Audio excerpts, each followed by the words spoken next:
భారత్ చైతన్య యువజన పార్టీ వ్యవస్థాపకుడు బోడే రామచంద్ర యాదవ్ పిలుపు మేరకు ఎస్సీ బీసీల సమస్యలపై పోరాడడానికి సిద్ధమయ్యారు. ఈ నేపథ్యంలో శ్రీకాకుళం జిల్లా బీసీవై పార్టీ నియోజకవర్గ ఇన్ఛార్జీలు జిల్లా కలెక్టర్ నిర్వహించిన ప్రజా ఫిర్యాదులు నమోదు. భారత్ చైతన్య యువజన పార్టీ వ్యవస్థాపకుడు బొడ్డే రామచంద్ర యాదవ్ పిలుపు మేరకు ఎస్సీ బీసీల సమస్యలపై పోరాడటానికి సిద్ధమయ్యారు. ఈ నేపథ్యంలో శ్రీకాకుళం జిల్లా బీసీవై పార్టీ నియోజకవర్గ ఇన్ఛార్జీలు జిల్లా కలెక్టర్ నిర్వహించిన ప్రజా ఫిర్యాదులు నమోదు మరియు పరిష్కార వేదికలో బీసీవై పార్టీ జిల్లా నాయకులు వినతి పత్రం అందించారు.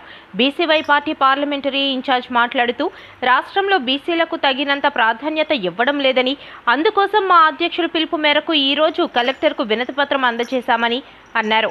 అందుకే కూటమి ప్రభుత్వం ముందు 5 డిమాండ్లు పెట్టారు. మా అధ్యక్షులు 5 డిమాండ్లు కాదు, 5 కోట్ల మంది భవిష్యత్తు అని అన్నారు.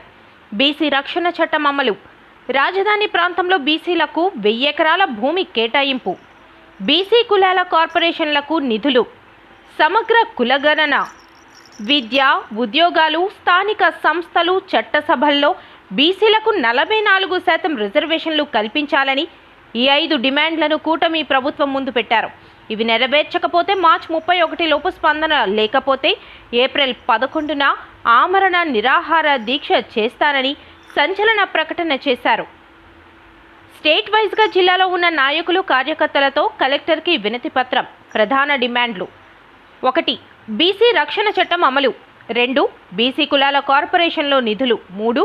సమగ్ర కులగణన, 4. రాజధాని ప్రాంతంలో బీసీలకు 1000 ఎకరాల భూమి కేటాయింపు, 5. విద్య, ఉద్యోగాలు, స్థానిక సంస్థల్లో చట్ట సభల్లో బీసీలకు 44 రిజర్వేషన్లు.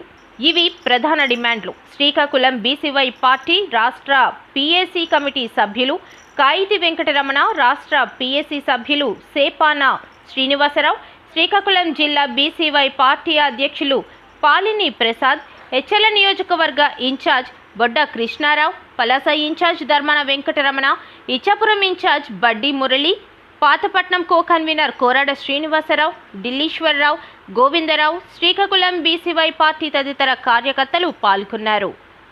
మా పార్టీ అధినేత బీసీ పార్టీ అధినేత రామచంద్ర యాదవ్ గారు బీసీ గర్జన సింహగర్జన కార్యక్రమాన్ని చేపట్టారు. ఆ కార్యక్రమంలో అసేహ జనమధ్యన భారీ బహిరంగ సభ విజయవంతం జరిగింది.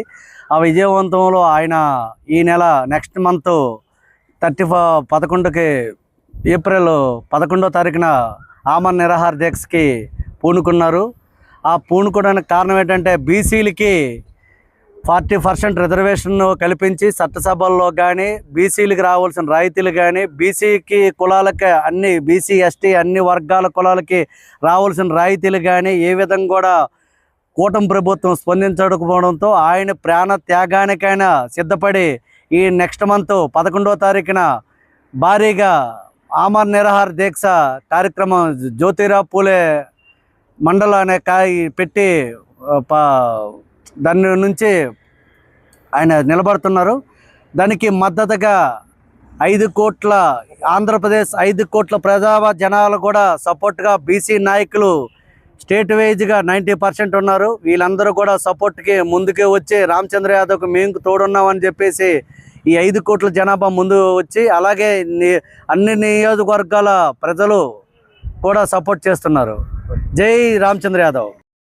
బీసీ నాయకులకి అందరికీ కూడా రాష్ట్ర వ్యాప్తంగా మా అధ్యక్షులు బోడే రామచంద్ర యాదవ్ గారు బీసీలకి చట్టసభలో 44% రిజర్వేషన్ కల్పించాలని, అలాగే రాజధానిలో 1000 ఎకరాల భూమి ఈ 139 కులాల బీసీలకి వెనకబడిన వర్గాలకి ఇవ్వాలని, అలాగే కులగణన చేయాలని 5 డిమాండ్లతో ఈరోజు రామచంద్ర యాదవ్ గారు మొన్న ఫిబ్రవరి 22వ తేదీన భారీ బహిరంగ సభలో పెద్ద ఎత్తున ఎవరు పెట్టలేనంత ఎత్తులో మీటింగ్ పెట్టి ఆంధ్ర రాష్ట్రం మొత్తం మీద ఆయన భారీ బహిరంగ సభలో బీసీల కోసం ఇంతవరకు కూడా ఎవరు చేయలేనంత సాహసాలు చేసి ఆంధ్ర రాష్ట్రమే కాకుండా ఉమ్మడి రాజధానిలో కూడా ఆయన ఎంతో పోరాటం చేసి బీసీల కోసం ఎంతో అభివృద్ధి కోసం ముందు నడిచి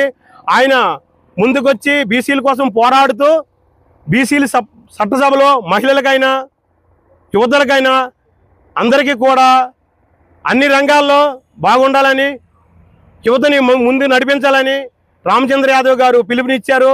అలాగే ఈరోజు ప్రతి కలెక్టరేట్లో, ప్రతి నియోజకవర్గం నుంచి, ప్రతి జిల్లా నుంచి, ప్రతి మండలం నుంచి, ప్రతి పంచాయతీ నుంచి ప్రతి ఒక్కరు వచ్చి కలెక్టర్ గారికి విమతి పత్రం ఇచ్చి ఆయన డిమాండ్లు నెరవేర్చాలని మరీ కోరుకుంటుంటూ, ప్రతి ఒక్క యువత, వెనకబడిన వర్గాలు, బీసీ కులాలు అన్నీ కూడా ఈరోజు రామచంద్ర యాదవ్ గారిని ముందుంటూ నడిపిస్తూ అందరూ రామచంద్ర నాయకత్వాన్ని కోరుకుంటున్నారు. జై రామచంద్ర యాదవ్.